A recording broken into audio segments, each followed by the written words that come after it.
बिस्मिल्लाहिर्रहमानिर्रहीम अल्हम्दुलिल्लाहि रब्बिल आलमीन अल्लाहुम्मा सल्लि अला मुहम्मद व आले मुहम्मद। देखिए ये इमाम के ज़हूर से करीब तरीन उसकी बात है कि उनके साल जिस साल उन्होंने ज़हूर करना हुआ, ज़हूर इमाम से करीब तरीन टाइम में उस साल में ये होगा। अब फ़लस्तीन में इस टाइम आपको पता है कॉल दी गई है एक फ़ौज की जो इंटरनेशनल फ़ौज बनेगी। अच्छा, अब उस फ़ौज में पाकिस्तान ने ये भी खबरें निकल रही है कि इनकार कर दिया कि हम उसको हमास को डिसआर्म करने में इन्वॉल्व नहीं होंगे। अच्छा, इसी तरीके से तुर्की का ग्रीस वाला मामला शुरू होने को है। वो तुर्की और ये जो आपका मगरिब में आपने इसमें देखा, इसमें लिखा हुआ है कि मगरिब में उस साल बड़ा फसाद होगा। यूके की स्टेटमेंट पिछली उसमें देख ली आपने। प्यूटन की गाली सुन ली। नेटो की सूरत हाल हमने डिस्कस कर ली। अब आ जाएं कि इसी सूरत हाल को ला के याहू से जोड़ें कि याहू ने अभी जो ऑस्ट्रेलियन इवेंट हुआ है उससे उसके जरिए दोबारा से एक दफा दुनिया के यहूदियों को ये बताया या एक स्टैंस लिया, क्योंकि इसका स्टैंस बेसिकली बड़ा वीक हो रहा था। तो अब इसको कुछ फ्यूल चाहिए था दोबारा से। तो ये जो ऑस्ट्रेलियन इवेंट है, एक तो इसको फ्यूल मिल रहा है इसके जरिए। सेकेंडली जो है वो दोबारा ईरान पे अटैक करने को है इस महीने, उसकी भी एक्सपेक्टेशन मौजूद है। अब इस सारे तनाजुर में इंटरनेशनल फौज की बात, रमला पे उतरने की बात, फलस्तीन की जमीन पे उतरने की बात, वो इस टाइम मौजूद है फिजाओं में। और इंटरनेशनल फौज अगर आती है और यहूदियों का भी जिक्र है। रिवायत कब की पुरानी रिवायत है सर जी। उस वक्त की यहूदियों का क्या कहानी है, समझ रहे हैं। मुस्तकबिल के इसमें आपको पता है कितनी दफा ये कब्जा हुआ है, कितनी दफा आया, कितनी का, ये तो बाद में अब इन्होंने आबादकारी आके बढ़ाई ना अपनी दुनिया से इकट्ठे होके। इस पॉइंट को भी गौर में रखें। और जो आपका ताजे बरतानिया है वो भी प्रॉपरली जीविश उसको कंट्रोल कर रहा है। क्रिश्चियंस में आप देखें, क्रिश्चियनिटी का बस नाम ही रह गया यूके में। तो वो पूरी हॉस्टाइल है एक्चुअली गवर्नमेंट उसकी जीविश हैंड्स में। तो आप ये देखेंगे कि अभी भी वो लोग कैसे भाग भाग के आते हैं। 15 मिनट के नोटिस पे आया था कि स्टामर जो है, जब ट्रंप ने बुलाया था इसराइल में। अब इसराइल इनको तेल देता है, इसराइल इनको खुराक आती है, क्या है यूके का उससे। सिर्फ और सिर्फ ये है कि ये पूरी दुनिया का वो एक ही इसको ऑपरेट कर रहा है जो भी हाथ कह लें। तो अब अगर ये रमला पे उतरने की बात, इस टाइम ये हदीस इसलिए हमने पिक की क्योंकि ये बिल्कुल करीब है कि नेटो या इस तरह के कुछ यूरोपियन इत्तेहादी मुल्कों की फौज बना के फलस्तीन में आके बैठे। और अगर ये बैठती है तो चांद गिरन और सूरज गिरन वी डोंट नो, अगले साल भी लग रहे हैं माह रमजान में, उससे अगले साल भी हैं। और एक और बात भी है, वो जो बात थी ना सूरज मगरिब से निकलेगा इस पे भी एक नई, जैसे कहते हैं ना अल्लाह ताला ने एक पर्दा उठाया भी। मुसलमानों में मगरिब का वर्ड जो है दो चीजों में इस्तेमाल होता है, मगरिब बैन, और उससे तो वो देखे ना मशारिक, जैसे कहते हैं ये जो मगरिब है एक तो सुन्नतों से है, दूसरा आपकी नमाज है मगरिब। तो हम ये सोचते हैं कि ये वेस्ट से निकलेगा, हम ये क्यों नहीं सोचते कि ये मगरिब की नमाज के टाइम उग आएगा। सूरज मगरिब की नमाज पे उग आए। वो जापानीज साइंटिस्ट ने पहले ही कहा कि जमीन रुक के फिर वापस को अपना साइकिल करेगी। तो अगर ये वहीं रुकी और साइकिल इसने यूं वापस शुरू किया तो डेफिनेटली जो सूरज गरूब हो रहा था वो उग आएगा। क्या मुश्किल है, सूरज वापस उगने को आ जाएगा क्योंकि सूरज एक्चुअली वो गरूब हो रहा था, जमीन घूम रही थी, उसने वापस मूवमेंट शुरू की तो अब आगे आगे। अब मगरिब में सूरज उगने वाली बात भी करीब कभी भी हो सकती है, उसके लिए कोई बहुत बड़े भूचाल की जरूरत नहीं है। अगर उस साइंटिस्ट की सुन लो तो फिर ये बात भी लगती है कि ये रिवायत भी करीब करीब बनने को है। मगरिब से सूरज इन एनी टाइम, मगरिब की नमाज के वक्त आप देखेंगे सूरज होगा। और मुझे यही लगता है कि यही इसी अंदाज से होगा। उसके बाद क्योंकि उससे पहले भी रिवायत, जैसे हमने पहले भी डिस्कस की थी एक उसमें, कि जोहर और असर के दरमियान भी ये ब्रेक लगेगा, इसकी ब्रेक लगेगी, सूरज वक्त थम जाएगा।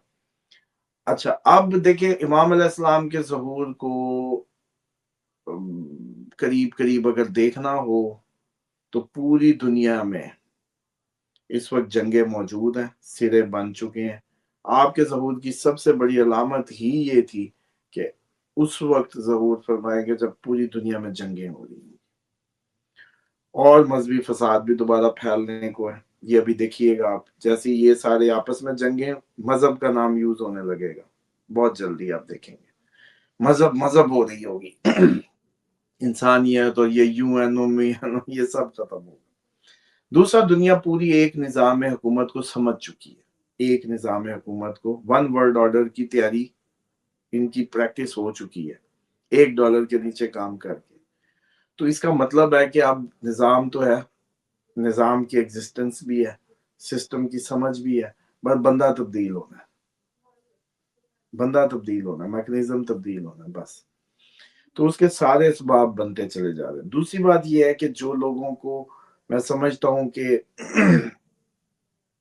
प्रैक्टिकली दिल में इमाम अलैहिस्सलाम की मोहब्बत या कहीं न कहीं एक ख्वाबों के ज़रिए बहुत से लोग ख्वाब भी भेज रहे हैं, चीज़ें भी भेज रहे हैं। उससे ये महसूस होने लग गया है कि ये वो ज़हूर असगर का वो ज़माना आ गया जिसमें जो उनके तैयारी है, वो बड़ी करीब-करीब महसूस हो रही है। मतलब हम जैसे लोग जिनका ज़िंदगी में कभी कोई इस टॉपिक पे इतना ज़्यादा रुझान नहीं रहा या कभी इतना ज़्यादा वो नहीं रहा।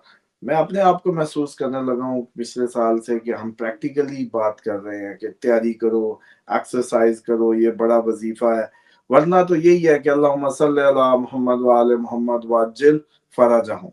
बस या फिर अला जल की हम जैसे कहते हैं कि वो दुआएँ कर लेते हैं और दिल की तस्कीन उसमें, प्रैक्टिस में, प्रैक्टिकलिटी में नहीं। लेकिन अब मुझे लगता है कि जो हमें इकोनॉमिक सिस्टम समझ आ रहा है, चीज़ें समझ आ रही हैं, वो प्रैक्टिकल है। उस यूरोपियन ममालिक हैं, इसमें अब नेटो भी हो सकती है और नेटो का हाफ कुछ मुल्क मिल के भी हो सकते हैं कि वो आएँ और इधर मदद करें।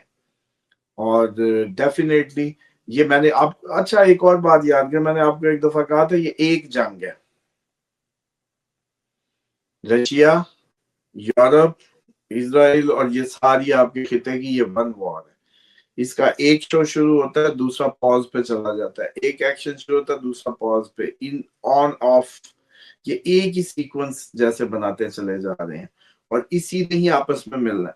और दूसरा आप लोगों को लगने लगता है कि आप ज़रा मैप तो उठाएँ, इज़राइल को मार्क करें और फिर यूरोप को मार्क करें।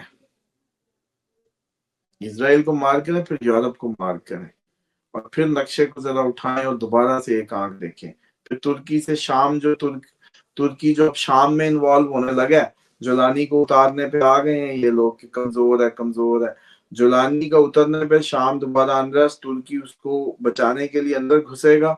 तुर्की इधर से इधर घुसेगा, उधर से वो जो उसकी यूरोपियन कसल है, जो ग्रीस और दूसरा मामला वो गले पड़ेगा। वो भी रिवायात में है, वो भी मैं किसी प्रोग्राम में आपको वो पॉइंट दूंगा कि तुर्कों की जंग होगी और तुर्क इस बहाने अब दो बातें सच होंगी। एक तो यूनान और तुर्की की जंग और दूसरा तुर्की इराक की सरजमीन पे तुर्क आ जाएंगे। अब वो मान लो कि पहले भी मान लें कि 1924 में भी तो खिलाफत थी, तुर्क पूरे अरब पे थे। अब अरबों की हुकूमत भी अपनी है। इस सारे तनाजुर को अगर देखें